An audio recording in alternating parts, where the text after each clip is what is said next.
for inviting me for this session, and a special thanks to my dear friend Anand, who actually connected both parties together. So it's my pleasure to be part of this 5-day workshop. So I will quickly share the screen. Yes.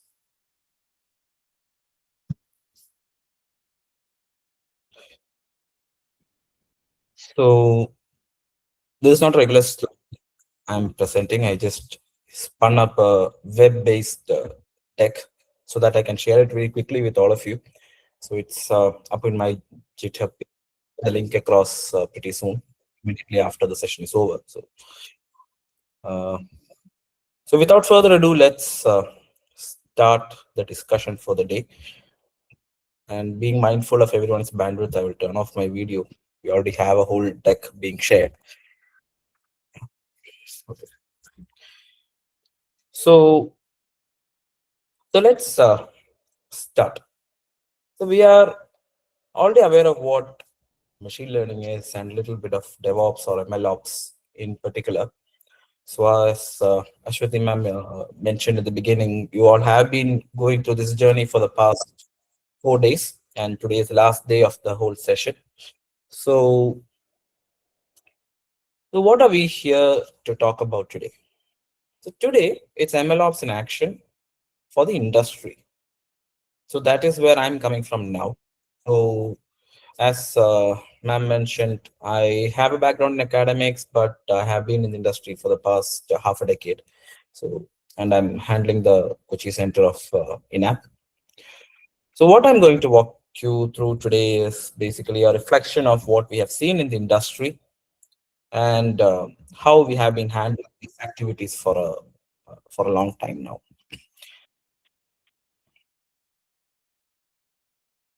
So this is just an introduction to what we are going to talk about today.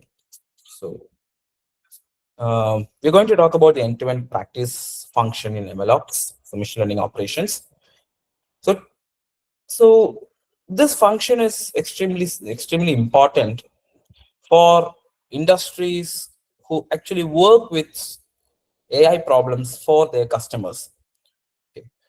So the reason we are very particular about that is we need reliable and repeatable systems. So it's actually not a very difficult task to spin up an AI or a machine learning model and run something. I'm not talking about the research perspective. I'm talking about something which is existing. So as far as today's world is concerned, it's not extremely difficult to do that because we have tools available to do that. But our aim is to have reliable and repeatable systems. So at the end of the day, we need to make sure that the system is running properly. And if at all we need to spin up additional systems like that, we need it to be as repeatable as possible. So that is where MLOps comes into the picture. So in simple words, MLOps is actually a very specialized form of DevOps practices, which is extremely fine-tuned towards some machine learning operations. So why this is important is the models can actually drift over time. So that is one of the biggest problems we see in the real world, because real world patterns change and models don't always, because unless they learn again, they don't adapt. So the drift starts happening, and sometimes the model relearns, and the data that comes in alive actually changes again. So drift happens, the accuracy falls, data actually changes altogether. We will see examples of that somewhere down the line. And sometimes stakeholders are sophisticated enough to actually ask for which model version is being run right now and how the pipeline was built. So in all these cases, MLOps is actually giving us traceability. That is, we know what data went into it and what model was trained, especially when we are giving services to customers who are uh, probably bound by regulations. So for example, if you're having data that is under GDPR compliances or HIPAA compliances, that is privacy compliance, they need to know what data went into the training. Is it violating anything? So these kind of activities, the compliances, regulations, all of these can be actually handled using MLOps, because the pipeline actually keeps track of what is being used to train. and similarly what model is training. And at the end of the day, if somebody else wants to use that, and if these people agree, actually spin it up very quickly using the same pipelines. And probably if there's a problem, you roll back. So you can fall back into an earlier trained model and still the system can work. So that is the way we also operate. So how do we work as far as ML practices are concerned? So whenever we get a new ML requirement, typically some AI-based requirement which uses more sophisticated models, the first step we do is to have some proof of concepts. Okay. So that is extremely important in these things because these things cost money. At the end of the day, if it's a production grade model, it is going to cost us money. So uh, we need to first make sure it works. So there we just have rudimentary uh, pipelines. We don't even call it a pipeline. We call it a typical proof of concept, wherein we select a handful of models. We train them on just Jupyter notebooks, just one-off scripts. We don't have a proper record of runs because we are not concerned about how many times we ran it. We are only concerned about how well it is performing. Then we just deploy it manually. We run it either on the servers or on instances or even sometimes on Colab directly. And we don't know which model is in production sometimes because it's throwing away the prototypes if it doesn't work. But what we need to do at a production grade or an industrial scale is we need tracked experiments. We need proper versioning for the data and code because whenever the model actually starts underperforming, we need to look at which code went into it, what was the date in which the code was taken and the data was taken, and all those kind of traceabilities. And we need automated pipelines as much as possible. Okay. And the last 2 points in the course aims is one of the most important functions of MLOps, wherein we have model registries properly running and model servings and the health checks, so that if at all the pipeline itself feels that the model is underperforming, it can alert and roll back. And then probably monitoring, drift detection, all those things. Okay. So we are going to look at all of these, some of them in a lot more detail, some of them in a slightly higher level, depending on how time permits. But we are going to look at some foundations, then how we can track and version extend industrial scale, then how we run typically pipelines and platforms we use, then the serving and monitoring and the governance parts. Okay. So these are the learning objectives for that. So I think some of these will be already done by now, but we are just to keep the discussion comprehensive, I'm adding most of these. So what MLOps is, defining the life cycle, then you should be able to understand how experiment tracking is used, how versioning is done, the ML flow process or the cube flow process, that is the actual implementation part of it. Then reproducible training pipelines, then how to containerize or deploy, then how to perform basic monitoring, and a little bit on the governance. So these are learning objectives. So the initial set of slides, probably a few of them or a handful of them, I'll be just going on a high level because you have been hearing this for the past 4 days. There is nothing new per se, which we talk from the industry. For us, MLOps is MLOps. There is nothing specific. We are tuning just for the industry. So if we have a formal definition of what it is, it's a set of practices and tools that brings DevOps principles. That's what I said in the beginning. We start with DevOps. We fine-tune DevOps for the ML lifecycle. So instead of having versioned code bases and versioned applications, we have versioned machine learning, both the data as well as the model. So the target is the model should be developed, deployed, and maintained at scale, reliably. And the next sentence is extremely important as far as customers are concerned. That is, when a model starts underperforming, trace it back to a specific run database and code version. So probably this is something we see in our tools nowadays. For example, when we use ChatGPT, almost all of us use ChatGPT. We sometimes select the model, right? By default, it may give us 5.2. 5.2 has a different performance compared to 5.1 or 5 or 4 or 3, right? For those who are using Claude, Claude has different models. It has Opus, it has the Haiku, then quite a lot of models, right? Each of them is fixed because they are trained on different volumes of data. For example, Haiku would have been trained later than Sonnet. So Haiku is more updated with some additional information, some additional patterns. So that model is expected to be slightly more sophisticated. So if you look at what happens, this is something that has happened in reality, wherein ChatGPT's initial releases of GPT-5 actually underperformed for some time. They rolled it back into 4 immediately, and then they stabilized and re-released 5. So that was a brief to and fro that happened with ChatGPT as well. So that is actually a typical example of MLOps. The model start the not the model, the infra started understanding that the model is not working properly. That is reported back, and it's rolled back. So that these are certain examples which we can see in the world even now. So what are the key challenges? We need reproducibility. So if we are using the same code, data, and data, the environment should produce the same model. So that could actually involve pinning down the initial weights or initial configurations, making sure that the same process happens all across. Same number of epochs, same run configurations, same losses, everything.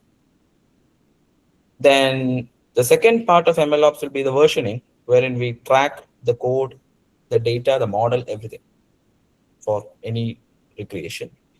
Then deployment, you actually move from notebooks.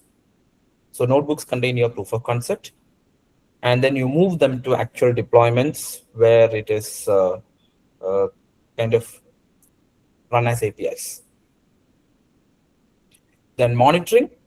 So once you deploy it, you need to keep monitoring it to make sure it is working properly and is performing properly. And finally, governance in audit trails and compliances, all of them. So this is typically what the ML lifecycle looks like. So at a high level, there is some data. So we start at 12 o'clock. Data, you extract features and you engineer features. Then you do the training on some models. You evaluate it. You measure the accuracy and all that. Then you deploy it into production or even staging for that matter. Then it starts consuming live data or actual data. So you keep monitoring that, make sure that the model is still performing in kind of a stable fashion. At any point, if the monitoring actually comes back with an alert, you go back to the cycle and restart everything. So you may choose new data, you may choose new models, and then you restart the whole thing. So essentially, if we look back, this is exactly what we do in the POC, but now this is more structured and you have better traceability compared to what we do otherwise. So this is essentially what happens there. So just some details below. So when you have data, you have version data sets. You know which data was used for training, for features, transformed features. Then you have a training process where you have tracking all across what each training run actually gave as output, where it started improving, where it started falling, all that can be managed. Then you have an evaluation for monitoring, then deploy it into a model registry and keep monitoring later. Okay, so that's how it goes. So this is just revisiting what we said in the beginning. So when we do research or proof of concept, we optimize for accuracy in a single environment. That is, we have the environment under our control. That is, we know where it's going to be probably deployed. We know to some extent what kind of data may come.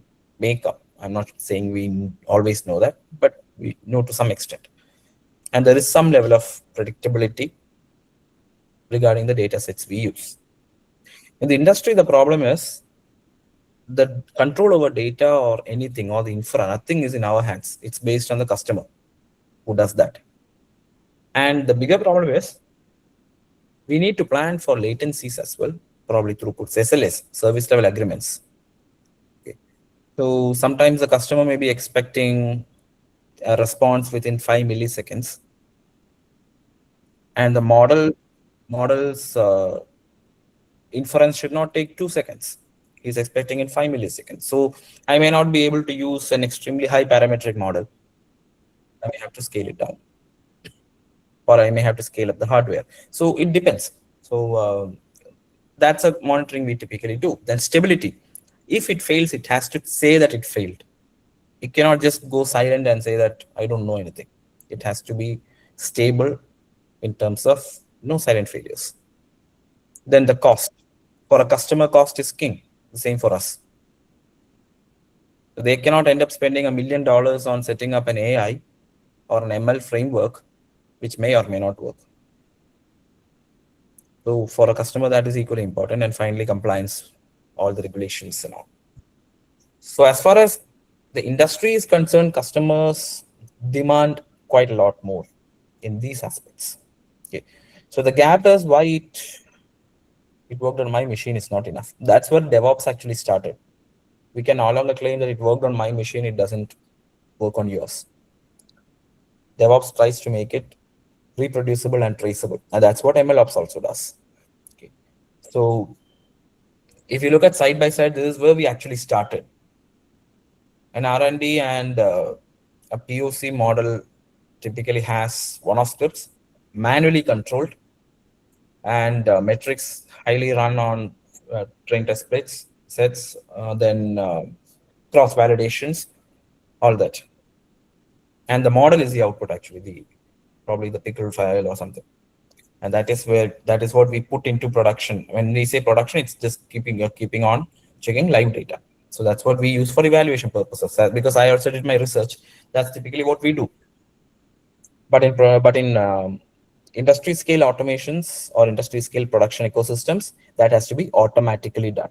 Nobody is there to actually keep track of all of this. That is where these ops pipelines come. So let's start off with a very quick quiz. So I'll be having some quizzes in between. There are about 8 or 9 questions that come in. Which of the following is not typically a primary goal of MLOps? You can just respond to the chat with A, B, C, or D.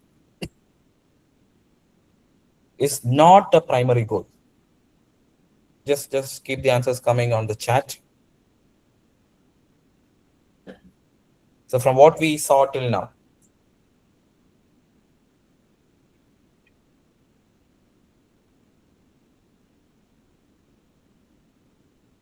B, B, A, B.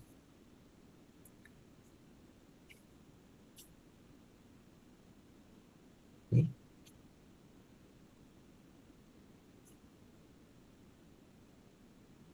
Quite a lot of B answers coming up. If you look at it, I'm not sure if all of you know that, but when MCQs come up, the statistical probability of the answer being B is extremely high. That's what we have seen, I guess. For those who have written the engineering entrance examinations, that is the first choice which we typically take. For some reason, it tends to be B sometimes. But let's see, what's the answer? The answer is B, right? MLOps is not focused on maximizing the accuracy on a single holdout set. It is on a reliable continuing activity. So answer is B. Nice job. So now we know what these MLOps pipelines are required to do. Now let's look at how experiment tracking and reproducibility is maintained. And I'm going to be talking in terms of how we do it in the industry. So there will be a lot of academic overlaps, but just keep in mind that here we are looking at a lot of constraints other than what we typically have. Because we are not doing it for us, we are doing it keeping another person in mind. So the first piece of the whole puzzle is the tracking or traceability of the whole system. So experiment tracking is core to this. So what do we log per run? For every run, we keep a log and trace of something. So we keep track of the hyperparameters, the basic model configurations, all relevant metrics. Then we tag it along with the code version. That is, when we commit it to the repository, we add that commit version code with this as well. Then the data set. Similarly, sometimes we do commit the data set into internal version control so that sometimes that ID comes, or we keep a hash of the data so that if the data is different, the hash will mismatch. We know which is the data set we used. Then the environment, very important, because which Python version, which library, was it TensorFlow, was it PyTorch, what version of TF, 2 or 3, then all those things are maintained. Then the artifacts, the actual outputs, the model files. Then if there are graphs, that is also maintained. Then sometimes we may have logs that are generated, that's also maintained as required. So what it exactly does is, if there are 20 runs, there will be 20 sets of items with us. And that will actually give us a fair amount of idea on which configuration gave the best answers. And at any point in time, if we see that when we take a new data set, the model is failing, we can roll back to the previous version because that is being tracked and maintained diligently. Okay. So what this gives us is reproducibility. Say that run number 10 had this matrix, run number 26 had this matrix, run number 200 had that matrix. So if we want the best metric, we analyze all runs and see that run number 108 had the best one, or run number 42 had the best one. So how do we know what was run 42? That is now maintained as part of MLOps. That is, the traceability is 100%. So that is how we eventually select. So for example, we use tools like MLflow, WNB, Neptune sometimes, and DVC. All those things are nowadays used in the industry as well. So this is just a very simple code snippet. It may look a lot, but it's actually not a very complex code snippet. I do understand that there has been some hands-on sessions already given to you. Even if not, you can just refer back to the deck at any point. So you can get the answers from there. So what it's going to do is, this is an example on MLflow, but don't worry about MLflow. I'm just going to walk you through how it does. So this is an example based on the iris dataset, the petal, sepal, all the typical iris dataset.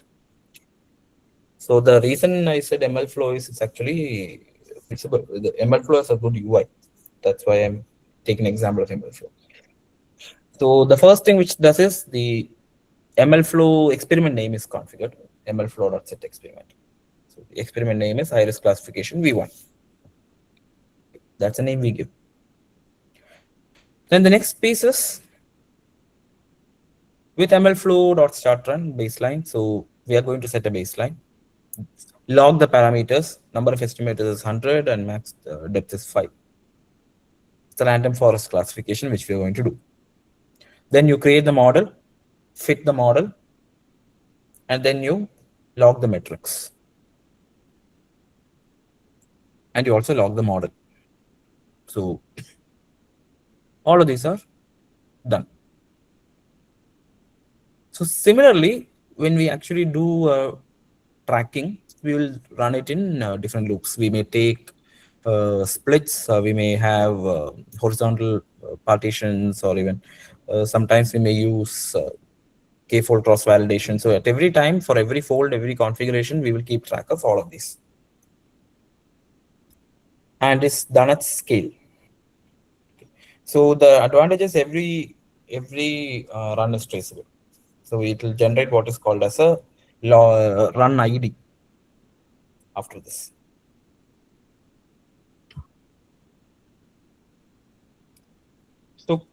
Question number 2, based on what we saw in the past 3 slides. For full reproducibility of a training run, what all need to version?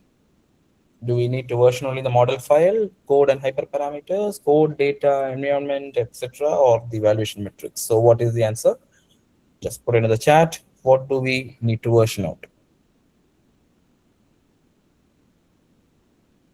A, model file. Then, yes. More answers, please. I got one answer now. C, code, data, environment. C. C. C. Quite a lot of C. So I broke the statistical probabilities. The answer is C. The more you log, the better. The more you maintain, the better. That is the single rule of this. Okay. More the merrier.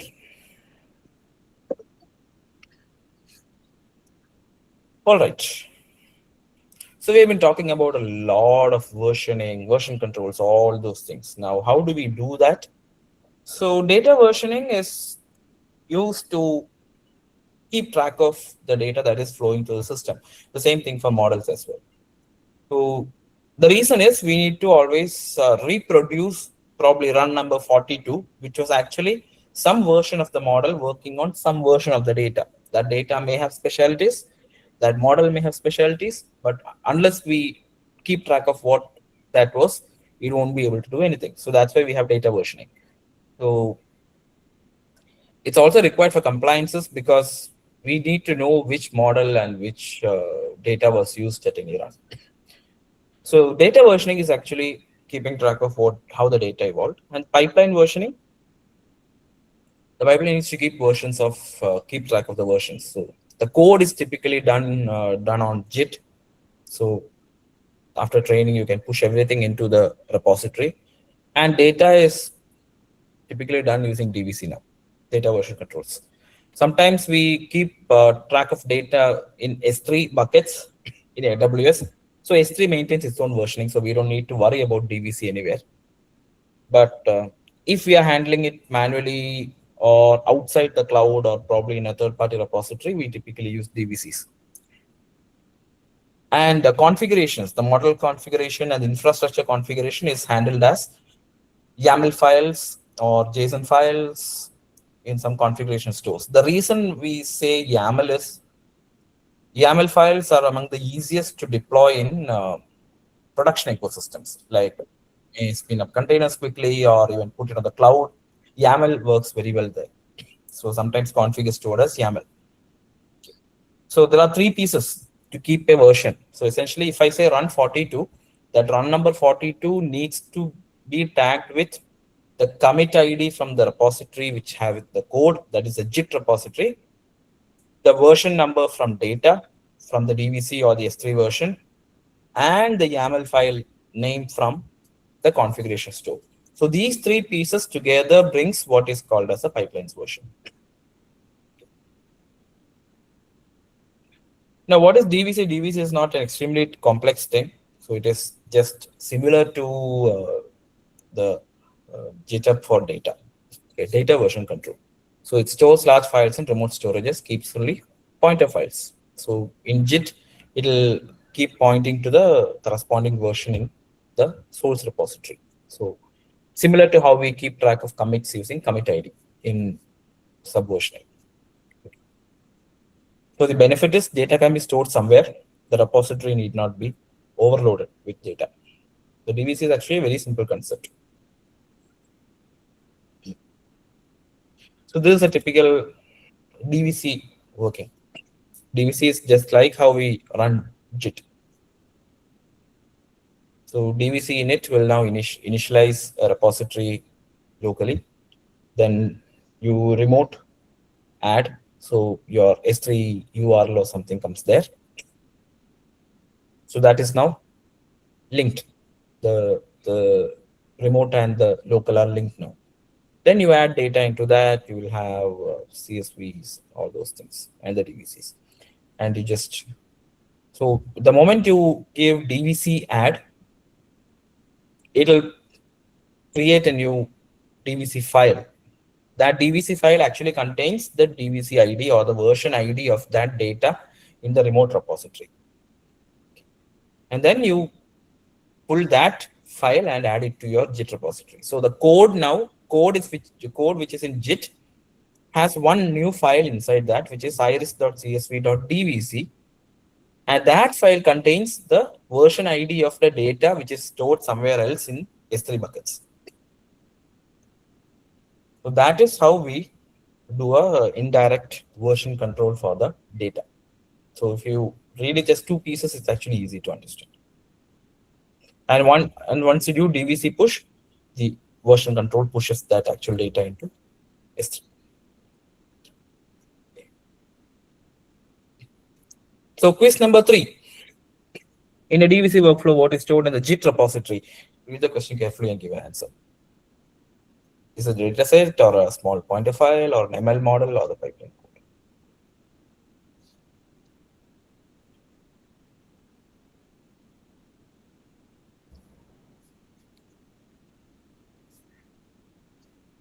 I'm starting to get the answers.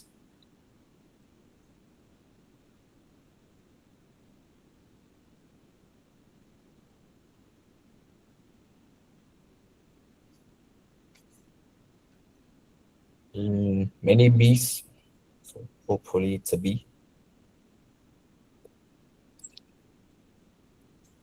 Getting a lot of B's. Okay, answer is B. So that's why I said question should be read carefully, because the question says in a DVC workflow, what is stored in the Git repository? So Git only contains a pointer to the data version. So now we have started keeping track of an ML pipeline using 3 pieces. The core code inside the Git repository, obviously, and the Git contains a pointer to the data version in some data version control. It could be in anywhere. And all the configuration parallelly will be pushed as config YAML files in config stores. Perfect. So now we know what each run contains. Now, what about the training pipeline itself? So now we need to start the training process. So here the thing is, we can create a training pipeline with applications. We have done a lot of these, right? Many of you would have built training pipelines. Now here, the only additional thing is, whenever this training happens, you need to add logging. You need to orchestrate the whole process properly. You need to make sure it's consistently doing all steps. So the training pipeline needs to be consistent across all runs. And it should be scheduled in such a way that it responds properly. So for that, typically we use additional tools. And in industry, some of the gold standards are Kubeflow pipelines, and many people use Airflow, Apache Airflow. They are orchestration tools that will ensure that a particular sequence of steps are always followed and their outputs are handled properly. So it's like a flowchart on programs. Okay. So sometimes we do have periodic retraining required, so that you can just run simply and make sure it's logged. And how do you do all this? We actually write as pipeline as code. Instead of saying infrastructure as code, which is in the DevOps terminology using tools like Terraform, here we have pipeline as code, PAC. We use YAML files, or sometimes we use Python scripts. So it depends. So if we have Kubeflow pipelines are configured using YAML. So their sequences, like what step is 1, 2, 3, 4, 5, they typically take YAML. If we are using Airflow, you can use Python to do that. So they all kind of work together. Okay. So how we configure it is, we configure all the sequence of steps. Ingest, opening the data set, pulling the data in, validate. So the data is validated. You probably take a hash before that, make sure that the data version is as we expect. And then we pull the data and run checks on whether data is fetched properly. Sometimes we take the number of rows, number of columns, number of elements, all that. You validate, do the transformations you need, train the pipeline, evaluate the pipeline, register the model. That is the last step, very important. Once that is done, you have the data, you have the model, which has to be registered. You put it in the model store. Okay. So that is the sequence we typically use. And it's, as I said, Kubeflow or Airflow, both are pretty fine. Prefect is something which some people use nowadays, but the benefit of Airflow and Kubeflow pipelines are they are already well organized and set up. They work pretty well. Okay. So this is just a simple sample. So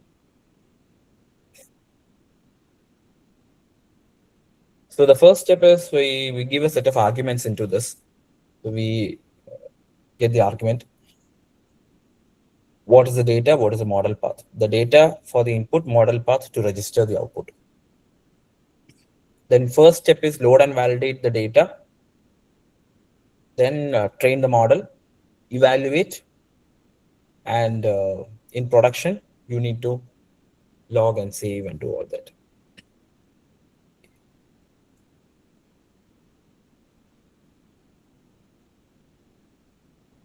So this is typically a simplified form of how we write it for Airflow because this is a Python program.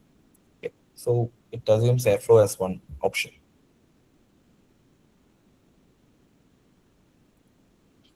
So we have been talking about things like MLflow, Kubeflow, Airflow, all that. So MLflow and Kubeflow are pretty much customized through AI-based requirements or ML-based requirements or MLOps requirements. So MLflow is something which is a framework agnostic platform. So experiment tracking, model registry, they're extremely strong in MLflow. Kubeflow is used when you already have a Kubernetes experience, exposure, and it's up and running. So it's Kubernetes based or Docker based. And it can handle pipelines, training, serving, everything at scale. So MLflow is used when this is a dedicated process, and we typically use Kubeflow when it is part of a larger ecosystem, wherein you already are containerizing and you're already Dockerizing everything.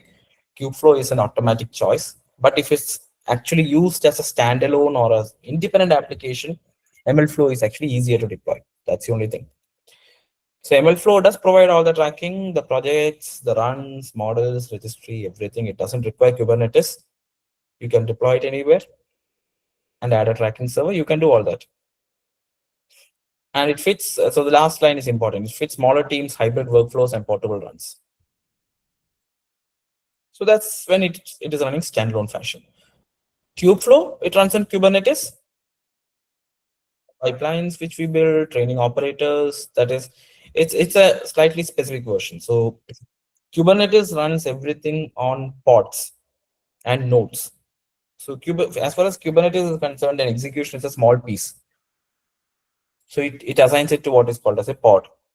So the pod is actually going to accept probably a TensorFlow program as a TF job or a PyTorch program as a PyTorch job, an ingestion script as an ingestion job. So we have operators running there, and we have tools like KServe to actually serve the model on APIs. So it's actually a self-contained system. So it sounds beneficial, but the problem is this thing comes with a lot of overhead. Kubernetes, the control plane is extremely elaborate. So running this sometimes comes at a cost, at a higher cost.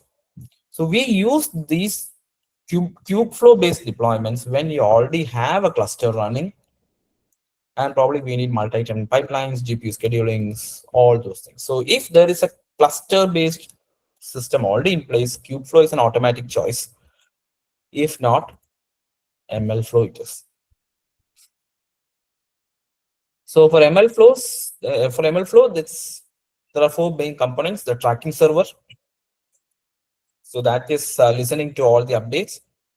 Then a projects repository. So we can keep track of the projects, how it's progressing, how many runs. So it's an elaborate tool. Models, to which model. So it's a model registry. We can actually select which model version to take from that. Okay. So models and model registry come together. So we typically have to configure the models which we are going to support in order to properly handle it in the registry. So the reason for that is sometimes when we experimenting with sklearn, scikit-learn based models, then we move to neural networks. Sometimes we move to Gen AI models for the same purpose. So when we say models, we will configure saying that you need to support sklearn, um, some LLMs, and some dense layers or TF models. So all that, and the registry will keep track of all of this as colon slash sklearn slash exchange staging or production. So that is how it will keep track of all that. So this is just an example. So ML flow server backend store URI. That is, where am I going to store the details? So here I'm saying that my entire information is going to store in an SQLite database. So every run information is going to be stored in a table, SQLite table, and the artifacts are going to be stored in a directory called ./mlruns. That is current directory itself, mlruns. I'm going to serve everything in port 5000. So tracking URI, it's going to be localhost 5000. So my uh, tracking is going to be rendered in 5000. Okay. So that is the configuration we do, and then we do the next two stages, wherein the ML file and the serving everything is handled.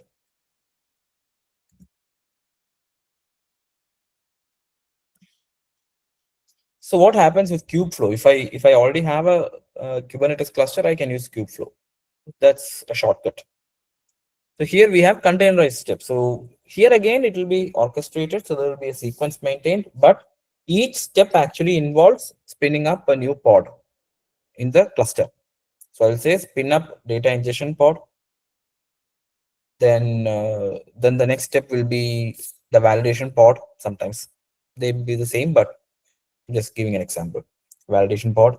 And then after that is done and control comes back, spin up the training or learning pod.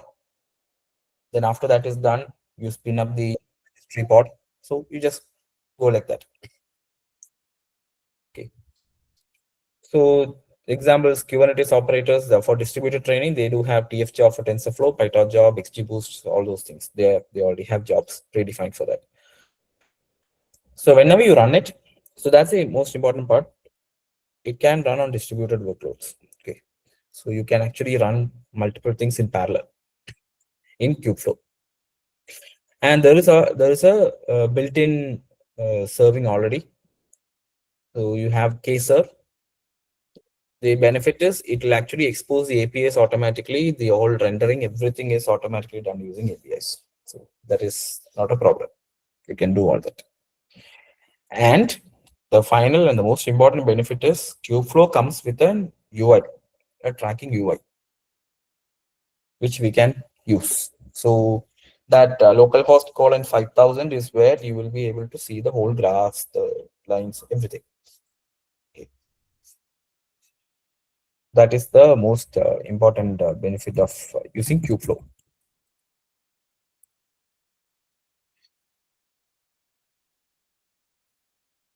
So this is an example.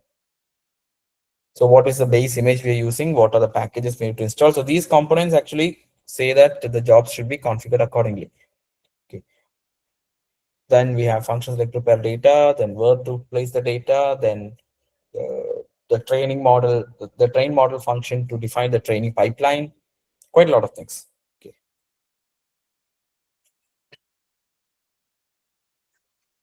Okay. So that was just a quick insight into how we typically run these workloads. Now coming to quiz or B, which is the true statement?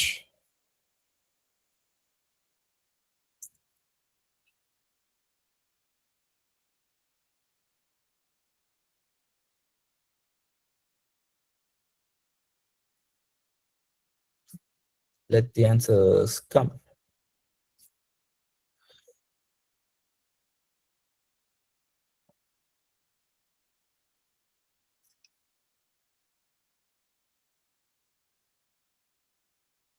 B, B, B, B, B, B, B, B, B, quite a lot of B.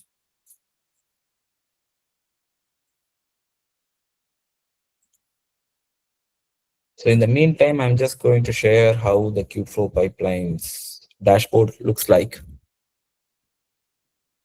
So this is just a landing dashboard wherein you can see the different pipelines that got run. And there are pages where you can actually see the run itself. How much, what was the configuration there? So the configuration got dumped as YAML. The status of that run, it's complete. How much time it ran, what is the experiment name, what is the pipeline, you can click and view there. And when it was started. So quite a lot of information. This is just a sample.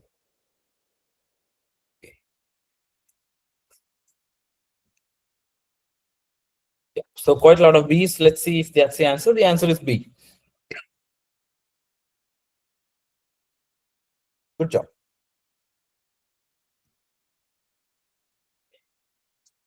And the next question. So this is a common question for section 4.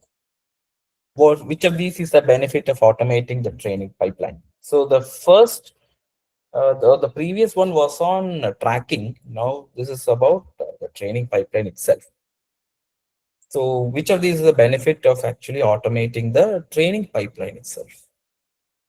Models are trained only once, so is that a benefit? So you need to train the model only once, or the same steps can run consistently, or you don't need to version the data anymore, or you eliminate evaluations. So what is the reason?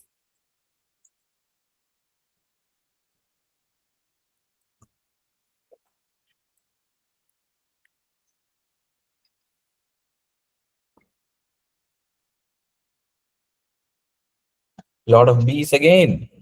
Answer is still B. So I am entirely following the statistics or statistical models which are out there for quizzes. There's a very good chance the answer is B. Good. Right.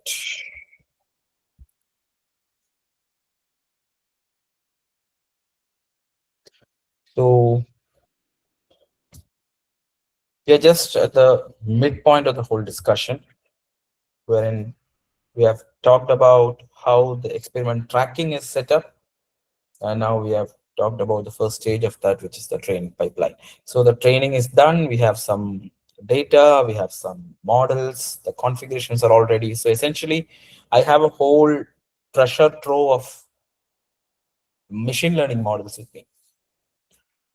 So that model is not useful unless somebody actually does something with it. So that is where the next part comes, the model serving and deployment.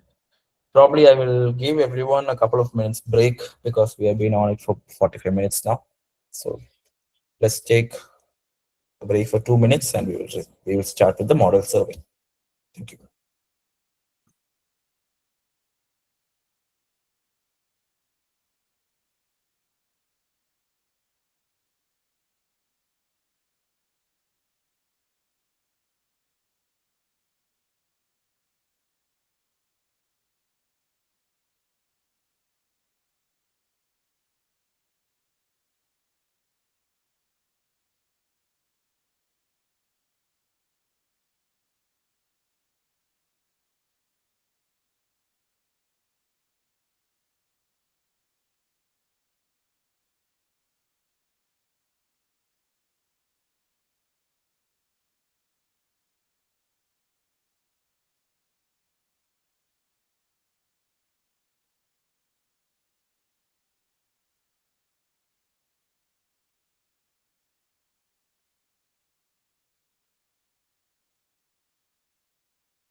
All right. So I think everyone got some breathing time. So now let's continue. So now I have run this model a number of times. I have a pretty good model which I am ready to use in production. So as far as an industry perspective is concerned, my team has done a very good job. Now this model is ready to be used by the customer. Now the customer obviously wants that to run in their premises. So we set up the ML flow or Kubeflow pipeline over there. We put the model there, the configurations, everything all done. Now, how does a customer use it? Or how do we build an application around that particular model or an application that uses that particular model? That is what is called the model serving and model deployment. So we need to expose the model as APIs, REST, gRPC, whatever it may be. We need APIs. So the reason for that is we need to be able to write applications that can request a prediction from the model based on some inputs. So you need APIs to do that. So the requirements typically from a production perspective, low latency, high throughput, scaling. I mean, if there is a lot of load, this entire model has or model serving has to scale across. For example, a typical single instance could serve 1,000 users. So if there are 2,000 users, you need two instances because the load balancer needs to route it appropriately. 1,000 users using one model. So just putting a number there. So that scaling has to be handled. Versioning is required. For example, is it a V1 model or V2 model? So in our terms, is it model 5.2, version 5.1 or 5 or 4? The versioning has to be done. And if there's a failure, we need rollback, all that. So how do we typically do that? What are the common patterns we use? So we sometimes have a single service API. So we have fast API. It's a very, very basic way of doing that. The model runs in memory. The fast API is self-sustained or self-contained unit. The model is already there. You write a script and it gives the predictions. You give it back to them. Sometimes we have still dedicated model servers. So for TensorFlow, there's something called as TensorFlow serving. It can expose a model as APIs without us writing any fast API layer. Or for PyTorch, we have TorchServe. Again, you just connect it to the model and it will start serving it. And probably you need to configure it, but you can do that very quickly. Or sometimes even serverless. That's actually a stretch, but sometimes there are instances where we run serverless. That means AWS Lambda instances. The model is put as a layer and you run Lambda. These are all things which are doable. So here the thing is, it's a single service that's the only thing it does. Okay. It only handles models or the prediction or the serving of this. So that is doable, but it's not the recommended one.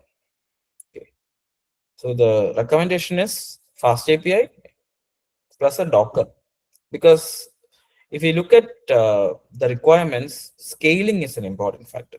So Docker is useful in scaling things. You can spin up multiple instances, run it in parallel. You can do that. So fast API and put something in the background like a Docker. So the benefit of having things like Docker is it runs the same. We don't need to configure 10 different things. You configure it once, it can run 10 times.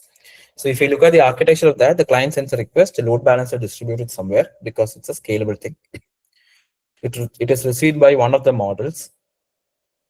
Okay. And if needed, it just keeps scaling it out. And the response goes back based on that. So that's typically how containers work. Right. Just that the APIs now have an ML layer on the back. That's not a big change in how things work. So this is just a sample fast API thing. So when I write the fast API endpoint, when starting the API, you need to load the model from the model path. You keep checking the health. So status, just keep checking it. And for prediction, so here it will say if it's localhost, when I start the server, the model is loaded.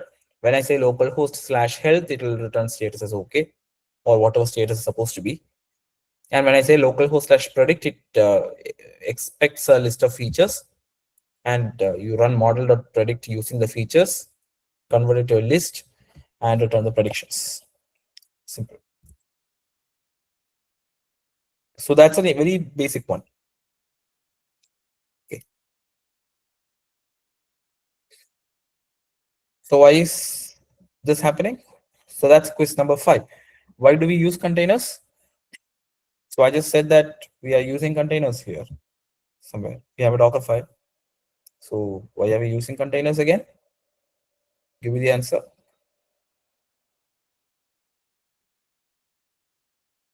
Again, B again. Looks like I'm too good in statistics. Is the answer B?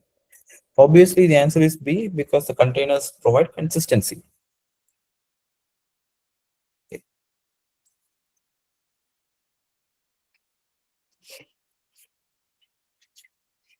So now what all have we done? We have enabled traceability, we have trained the model, we are serving the model, but who is going to keep track of the model? That has to be done by the pipeline. That is why you have MLOps. That's a self-handling capability which we need to bring in. MLOps pipelines need to keep track. The monitoring is important. So what all do you monitor? That's important. We always keep track of the infrastructure. So I'm talking about an exact client perspective or a customer perspective, wherein what we do for them, we keep track of the infrastructure. So is the CPU utilization under control?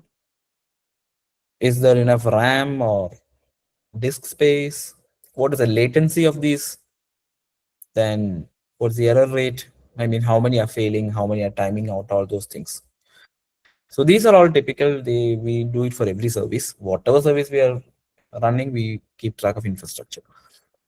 The rest three are going to be the important things. So as far as MLOps specifics are concerned, model performance is the most important factor. What is the accuracy of the model now? What is the precision? What is the recall and recent data when labels are available? Okay, so what happens there? So for example, I will ask what is 1 plus 1? It gives me the answer as 5. After 10 seconds, I say the answer was supposed to be 2. So now the accuracy fell. So that is when labels are available. The model performance is kept track of. Then the next thing we handle is data drift. So I'm just giving an example. Let's assume Uber is doing this. Hmm.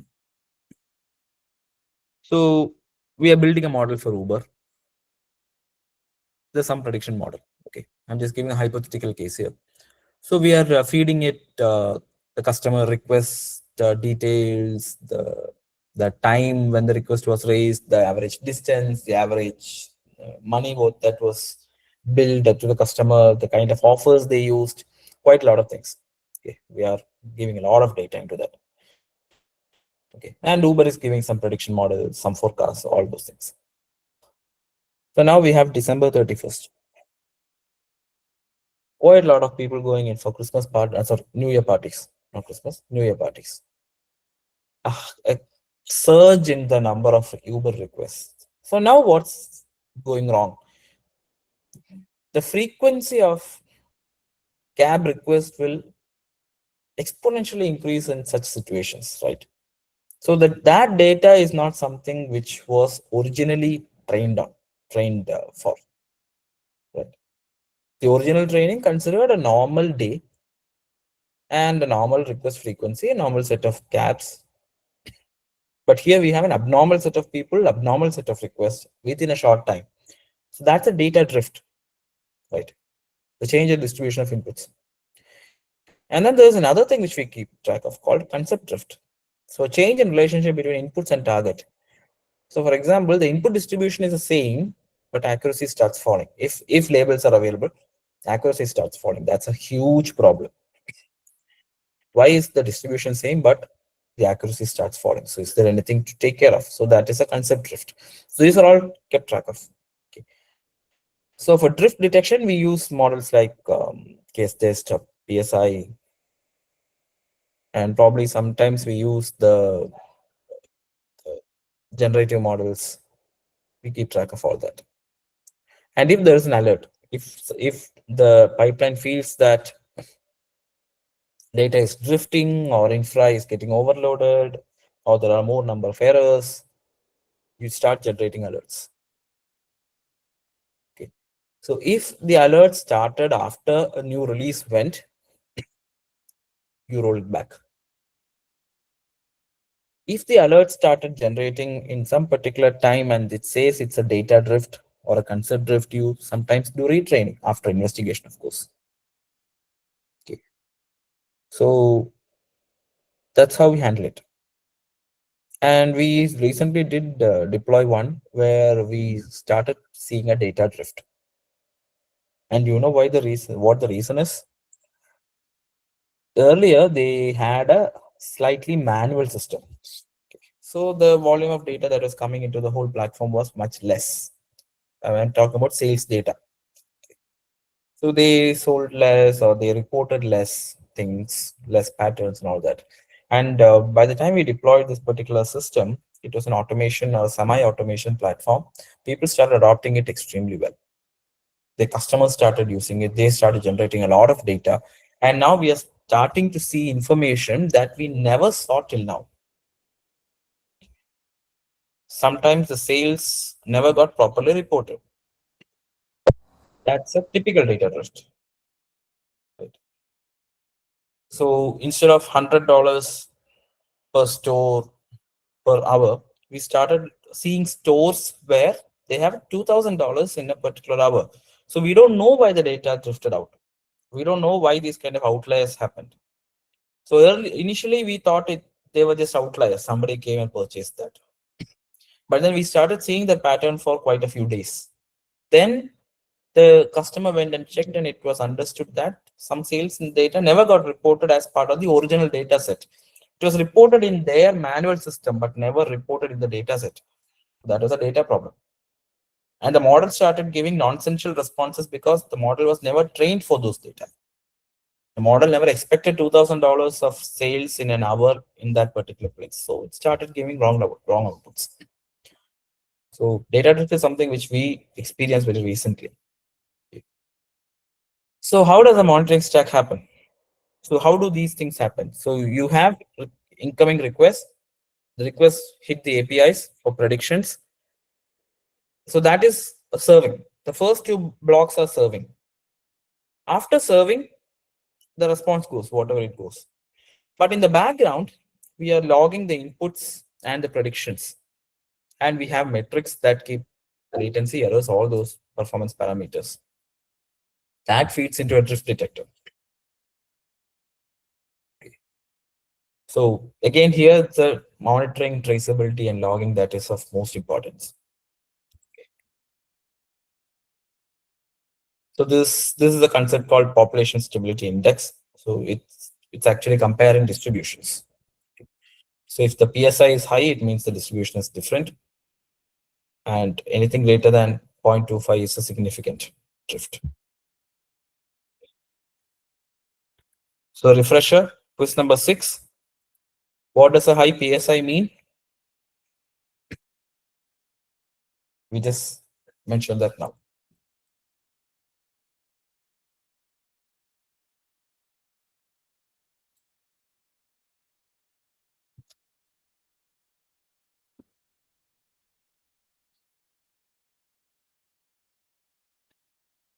Answers?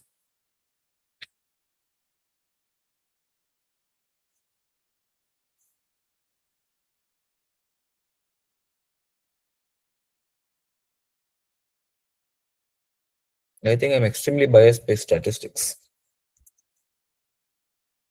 The answer is still B. The high PSI indicates a notable change in distribution. So just assume that it's like similar to entropy. So a higher value means there is more instability in the system. So things are just moving around randomly. So PSI is somewhere like that. And for people who love vehicles, PSI has a totally different meaning.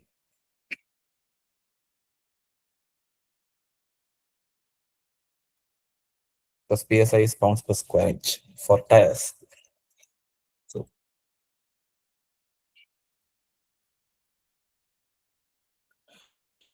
right. So now we have done a lot of things. In fact, we have seen how these platforms enable traceability, how we set up the training pipelines, how we set up the rendering of serving, then keeping track of metrics. And finally, after all this, we are left with a whole lot of data, extremely large volumes of data. We have the models in the registry, we have a lot of input data, we have configuration files, we have metrics, we have the telemetry for the serving, extremely large volumes of information. So what are we going to do with all that? Is what comes in the governance, reproducibility, and compliance. So data is useless if it's sitting idle. You need to do something with the data. So the first piece which benefits from large volumes of data is the audit trails. So who did what? So who trained which model, when it was trained, which data set, what is the code which was used? That is an audit. Keeps track of what happened. Then the model registry. So if a model is extremely poor, sometimes we don't even add it to the registry, and that is actually caught here. Why was this model not registered? Because it is very bad, and that we understand from the governance part. Okay. So model registry will contain the final approved models, then at which stage it is given. So for example, before we release it to the customer, we run it internally with our own data, sample data. So it is in staging there. So the model registry will keep track of which is now in production, which is in staging, and which is not, and which got rejected, who owns the models now. So that is kept track of in the model registry. Then as part of governance, we always have approval workflows. So who is authorized to move a model to production? That is actually logged. Okay. So who gave the approval to move something to production? And finally, explainability and fairness. So that is bias, fairness. These are all very critical pieces of information nowadays. Is the data set always, so for example, I may be taking data sets from the internet. Some data sets will be stopped after probably 2005 or 2006, just putting an example. Are all my data sets limited to that time frame? So that is something which we will uncover from this. Another example is all my training data from a specific geography. And am I deploying it in the same geography? If not, then it's a bad data set. So explainability and fairness is handled in the governance. So that is actually kept track of during the tracking itself. So governance is actually keeping that entire system compliant. Reproducibility. So what if I want, so customer A has a pretty good sales forecasting model. It works very well on their data sets, on their geographies. Customer B works in the same domain, same patterns. They ask for a similar requirement. Customer A says, why not go ahead? You are not sharing our data anyway. So now I need the exact same thing to go to customer B because they are paying us for that. That is where reproducibility is important. I will be taking the best performing model, the model's configuration files from the config repos, then the code from JIT and the data from DVC.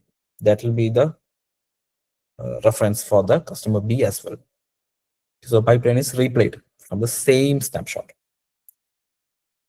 And for actual compliances, sector-specific compliances, these logs are extremely important because they keep track of what data goes back outside and what data comes in. So if there is medical data in the US, HIPAA is extremely important. And if you are not compliant to HIPAA, you can be sued millions out of it. Even if a single person's medical history goes out unauthorized, you are liable to be sued. So these trails actually keep track of all that.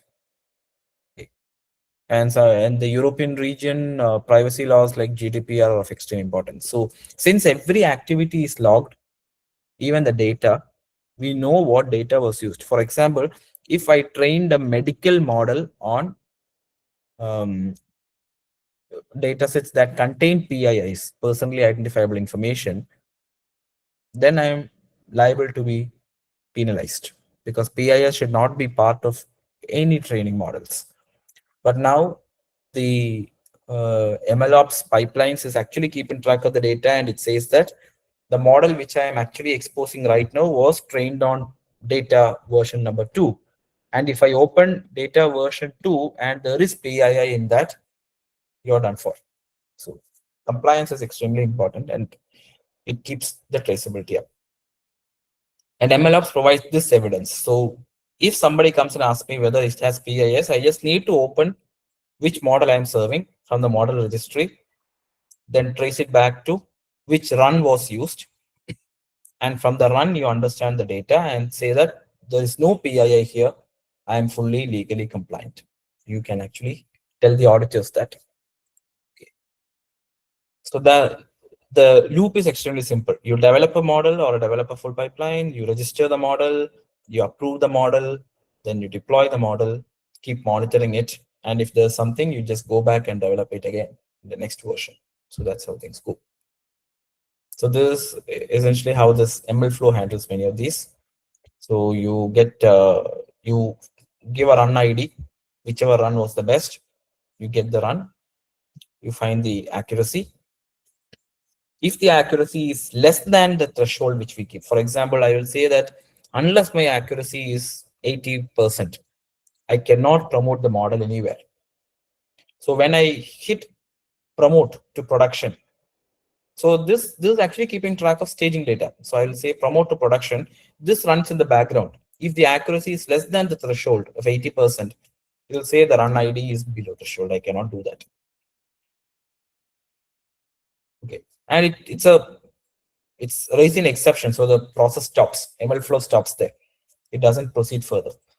If not, you register it. You create a new version, a model version, and do all the rest of the things, and transition model to production. So this can be handled internally very quickly. Right. So again, quiz number 7.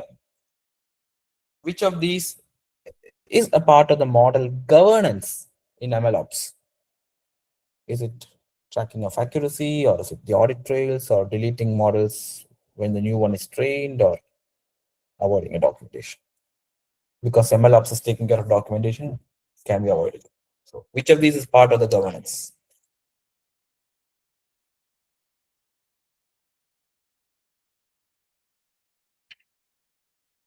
B again, B again. It remains B. It is B. Governance is all about auditability. No drift. Yes. There is no drift. It's entirely within statistics. There is no data drift. Nice. So that is how the typical ML pipeline ran. Sorry, the MLOps pipeline, to be more specific. Now let's have an end-to-end view of what we see from the industry perspective. So I have been talking about all of these things, and I know that you would have already seen many of these in the previous days, but I was just reiterating everything, and now I have an end-to-end view to show in front of you. Okay.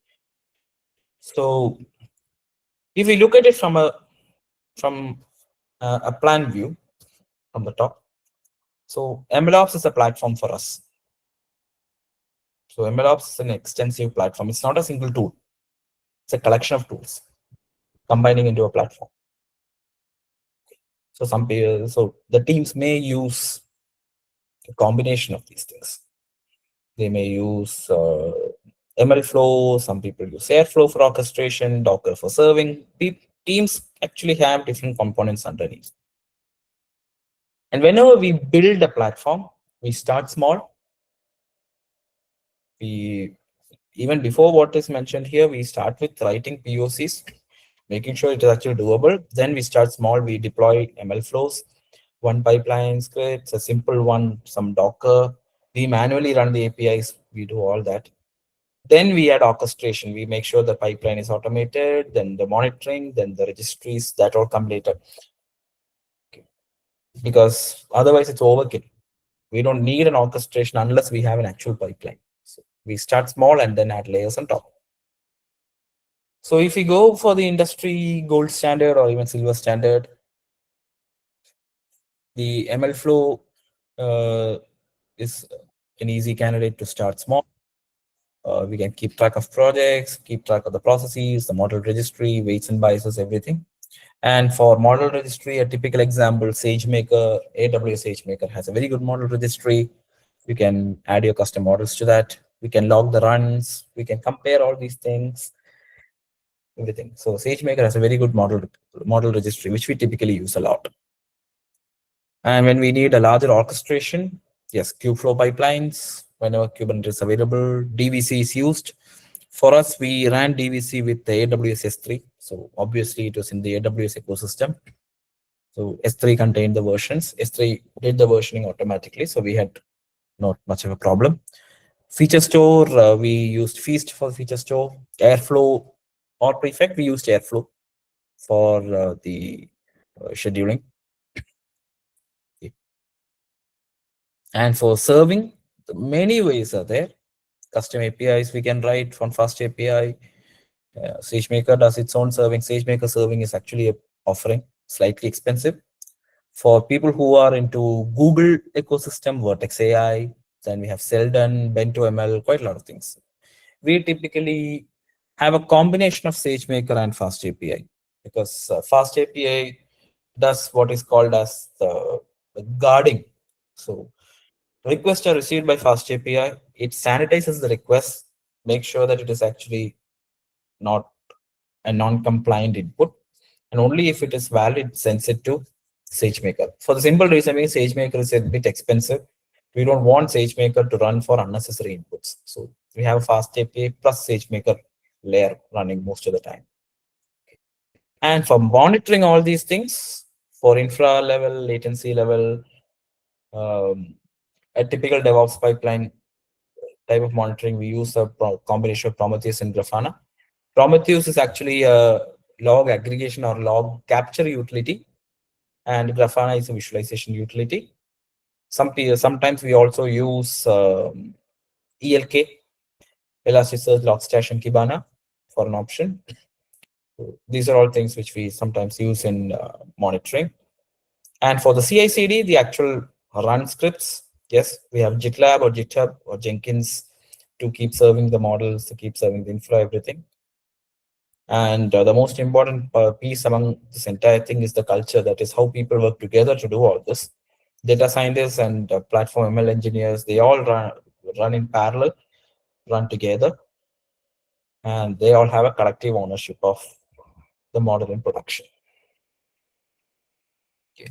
So it's actually elaborate or a labyrinth of things. Quite a lot of pieces working together to actually run this show. Okay. So sometimes each piece is chosen based on the customer's preference, their existing infrastructure, the cost they are ready to incur, and the ease of implementation, the timeline we have. For example, if we want extremely fast rollout, we may have to use pre-packaged products. So we may use direct Kubeflow pipelines and Airflows and directly push everything to GitHub, then use SageMaker directly. So that combination depends on the client-side parameters, which we.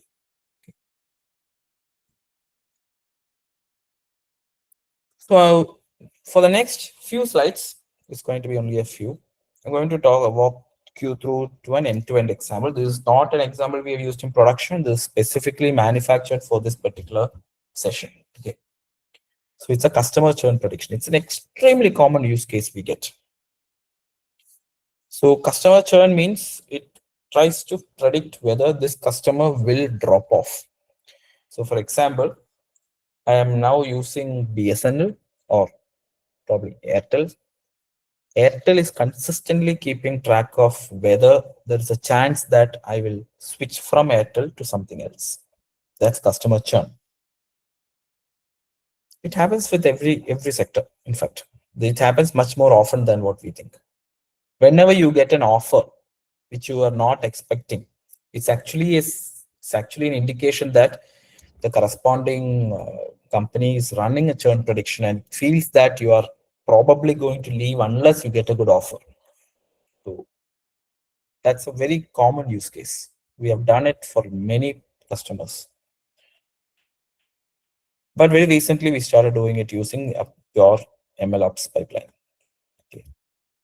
So I have treated this as a jigsaw puzzle. So we'll be talking about each piece of the puzzle and mostly in the code level itself. Okay. So there are a lot of dependencies which I'm going to install first. The first piece of the puzzle is the data itself. So what is my reference data? So a customer ID, how long they have been here, what are the monthly charges? This is a telco example. Okay. How long is the current plan? What are the monthly charges? What are the contract type? And is there a churn? So this is an existing data set. So somebody has already analyzed this thing. So a customer was with them for 3 years. He was paying 399 rupees per month. It was a prepaid plan. And he left. Another customer, customer 2, he was there for around 10 years.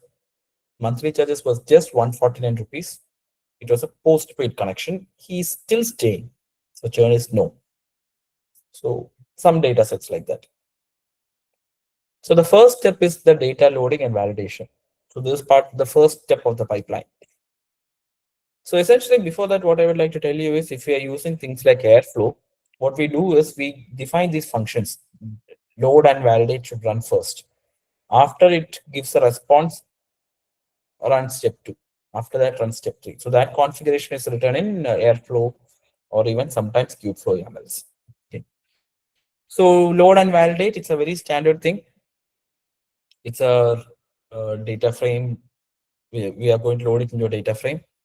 So if there are any missing one, raise a value error. So that's the important part. If the value error is raised, Airflow will automatically stop the pipeline and say there is an error.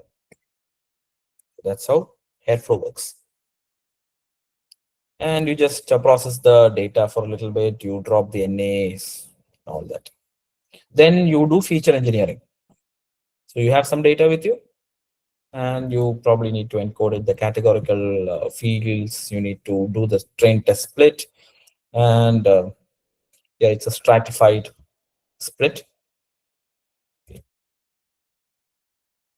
So you just now have a training and testing set. This is just an example. Okay. The third piece is the training, actual training. So you train the model, you just use some logistic regression, for example, to 1,000 iterations, 42 random states, model fit. Yes, all good.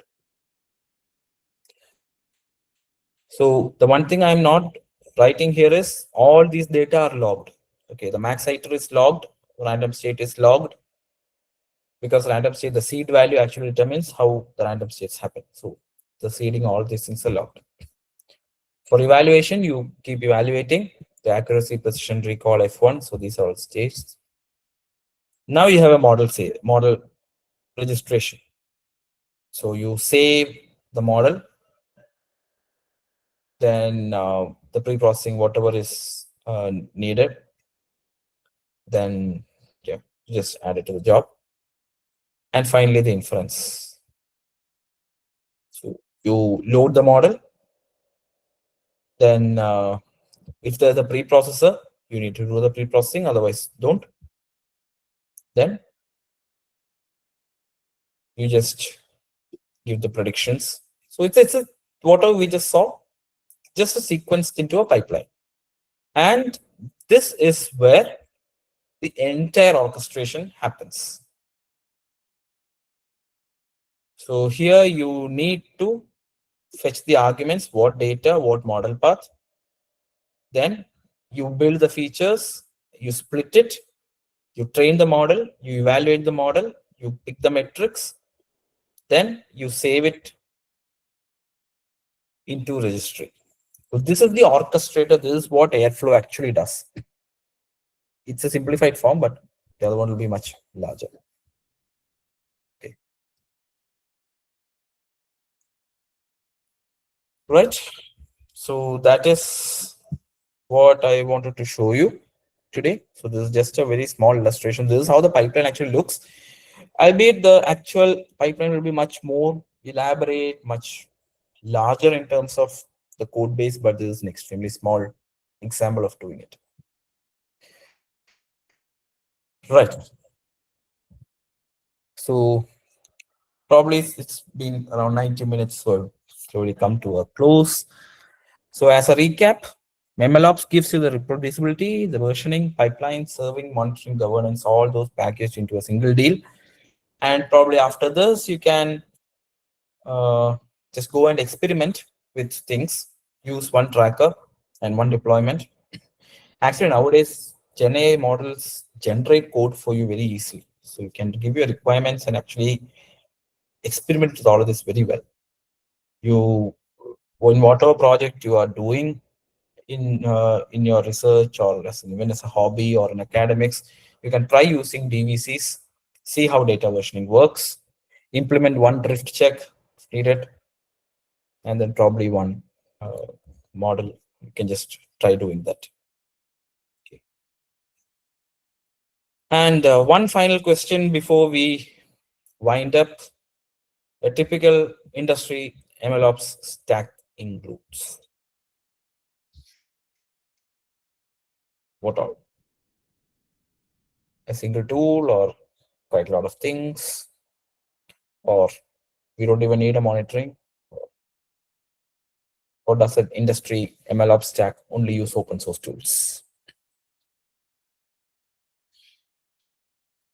This is the 7th quiz for which the answer is B, which means, as Srijit sir said, again it's B, no drift. The model is working exactly as expected. There is no drift in the data. So a typical industry MLOps stacks include a full experiment tracker, versions, serving, and monitoring, often using different tools. With that, I would like to wind up my discussion, but I'm open for questions now. We'll probably take a few before we close for the day.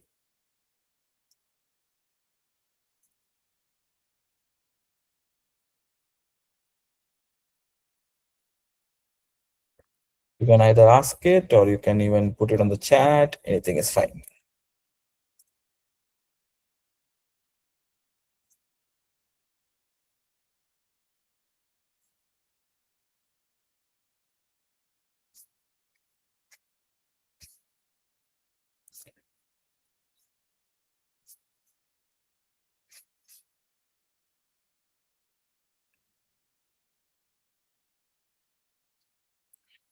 So just for everyone's update, this entire deck is available in my GitHub repository. So you can go to it at any time. You can just read through it. I will also send it out as an email to the organizer so that they can share it with you. And if there's anything, just feel free to reach out on LinkedIn or any media. I'll be.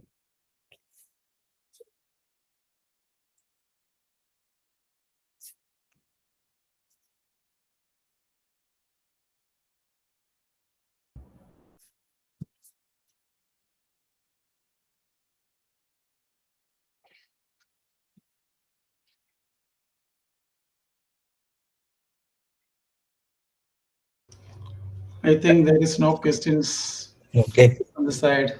So, hello, Dr. Mahalingam. Do Yes, you sir. remember me? Yes, I do remember you, sir. Okay, thank you. Thank you. So, shall we proceed for the last session? Last. Yeah. I think if question is chatted here, please. Yes. What is the scope of ML and MLOps engineering in today's AI-driven world? It's an excellent question. So, uh, I'll give you an example of what we did. Okay. So, these AI tools can give actually anything. That's obviously there. The one thing they sometimes don't do properly is doing it at scale. So, for example, if you're looking at a tremendous volume of data or tremendous sequential pipelines, these models cannot scale to that level unless you actually use the APIs directly. Even then, there are limits. So, in those cases, what we do is we run the ML pipelines to actually either use the APIs or do it locally, but we need the pipeline to run local within the cloud or within our ecosystem to actually run the show for a real world example or real world case. So that is where we use MLOps. So MLOps is not doing any ML specifically, it is just supporting the whole machine learning process and machine learning pipeline by making things more predictable. So when it comes to the industrial grade things, I will give you an example.